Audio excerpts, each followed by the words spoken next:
People who know me know that I am soft-spoken, I'm respectful, I'm polite, but today I am really pissed off. I'm angry because for decades I've seen the country I grew up in turn into a political football for Washington. It's been decades of bipartisan lies, of bipartisan intervention, and today in 2025, those lies, same lies, come armed with warships and missiles. And yes, my people are resilient, they are extremely resilient. But it's not fair that resilience has become a requirement for basic survival. Venezuelans deserve to dream, they deserve to grow, they deserve to build, and our children deserve joy, stability, they deserve to grow up thinking about a future where they can decide what they want to become and not how they're going to make it through. This is not just a random aggression. The U.S. has given this a name, Operation Southern Spear, and when the Department of War names something, it matters. Because a name means planning, it means resources, it means budget. And it means that this is the beginning of something destined to last. It means that they're preparing the public to accept a long-term military presence in our region, and we must refuse this. We must refuse to let them write our history, our future, in the language of war.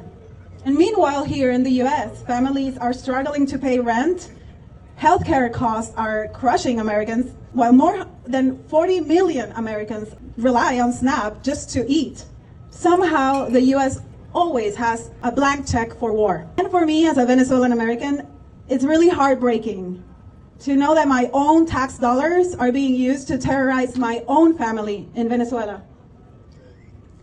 That the money that I'm forced to give to this government is being used to surround the coastline where my family and my loved one live, and to escalate a conflict that most Venezuelans don't want. And I say most Venezuelans because some of them, unfortunately, are calling for the U.S. intervention, including this year winner of the so-called Peace Prize, Nobel Peace Prize.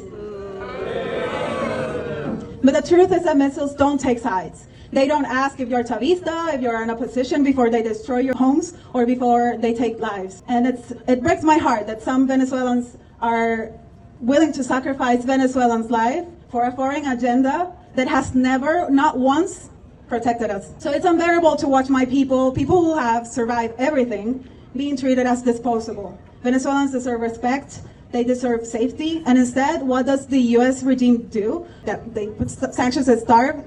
They have an immigration system that cages us, ICE that terrorize our families, and our warships off our coast. It's a whole machinery of violence that is designed to punish us if we stay or if we leave.